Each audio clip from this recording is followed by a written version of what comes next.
परशुराम, जो भगवान विष्णु के छठे अवतार माने जाते हैं और जिन्होंने ऋषि पुत्र होते हुए भी क्षत्रिय धर्म का पालन किया।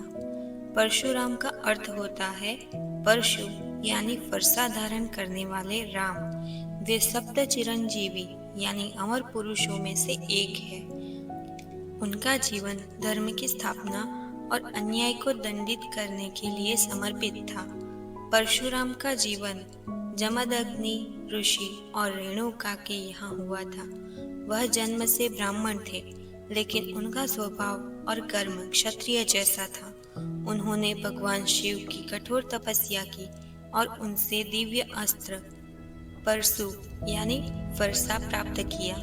उनके गुरु स्वयं महर्षि कश्यप थे। एक बार परशुराम की माता रेणुका स्नान के लिए नदी पर गई।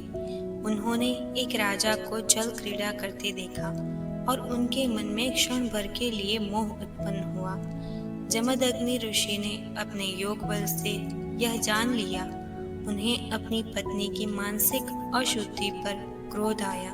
उन्होंने अपने पुत्रों से माता का वध करने को कहा, लेकिन सभी ने मना कर दिया। जब परशुराम आए तो जमदग्नि ने उन्हें भी यही आदेश दिया। परशुराम ने बिना किसी प्रश्न के पिता की आज्ञा का पालन किया और अपने फरसे से माता रेणुका का सिर काट दिया।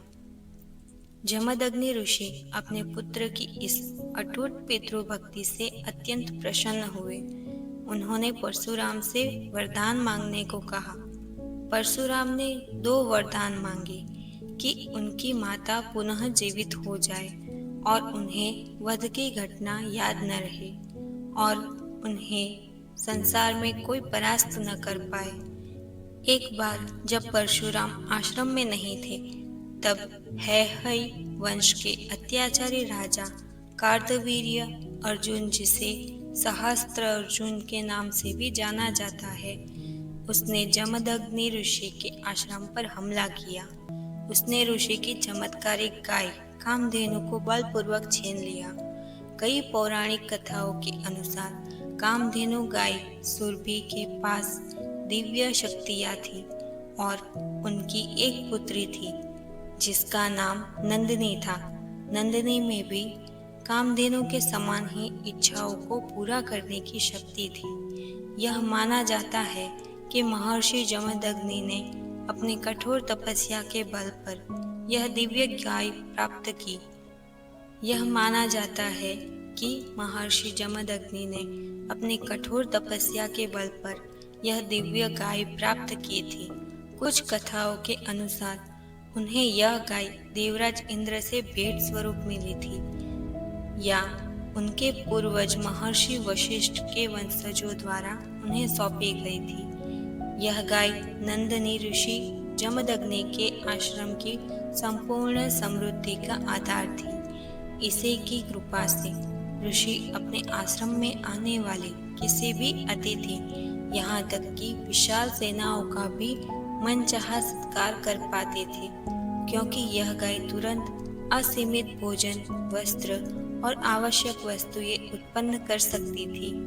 हैहय वंश का अत्यंत शक्तिशाली और अहंकारी राजा कार्तवीर्य अर्जुन था, जिसे सहस्त्रबाहु अर्जुन के नाम से जाना जाता था। एक बार राजा सहस्त्रबाहु अपनी विशाल सेना के साथ जंगल से जा रहा था। वह थका हुआ आश्रम में आया। महर्षि जमदग्नि ने कामधेनु की मदद से राजा और उसकी पूरी सेना का भव्य सत्कार किया। राजा सहस्त्रबाहु गाय की चमत्कारी शक्ति देखकर चकित रह गया। उसके मन में लालच आ गया कि यदि यह गाय उसके पास होगी तो वह संसार का सबसे शक्तिशाली राजा बन जाएगा। राजा ने ऋषि जमदग्नि से गाय मांगने की जिद की। ऋषि ने कहा कि यह गाय उनकी निजी संपत्ति नहीं, बल्कि धर्म कार्य के लिए है और वह इसे नहीं दे सकती। राजा ने ऋषि की बात नहीं मानी। उसने बलपूर्वक गाय को पकड़ने का आदेश दिया। इस संघर्ष में राजा के सैनिकों ने ऋषि जमदग्नि पर हमला कर दिया और उनकी हत्या कर दी। जबकि परशुराम उस समय आश्रम में मौजूद नहीं थे। गाय नंदिनी किसी तरह वहां से भाग निकली और स्वर्गलोक चली गई या बीच रास्ते में अदृश्य हो गई, जिससे राजा उसे छीन नहीं पाया। जब परशुराम आश्रम लौटे तो उन्होंने अपनी माता रेणुका को विलाप करते हुए और अपने पिता का रक्त रंजित शरीर देखा। माता रेणुका ने उन्हें पूरी घटना बताई। इस दुखद दृश्य को देखकर परशुराम ने भीषण प्रतिज्ञा ली।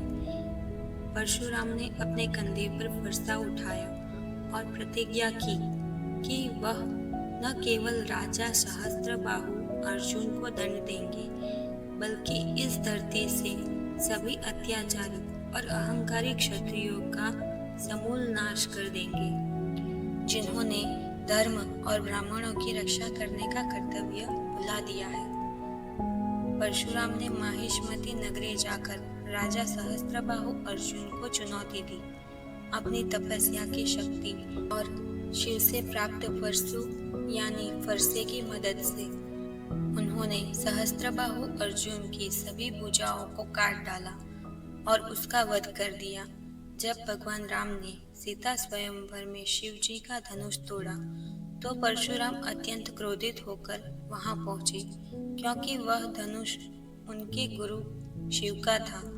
लक्ष्मण और परशुराम के बीच तीखी बहस हुई।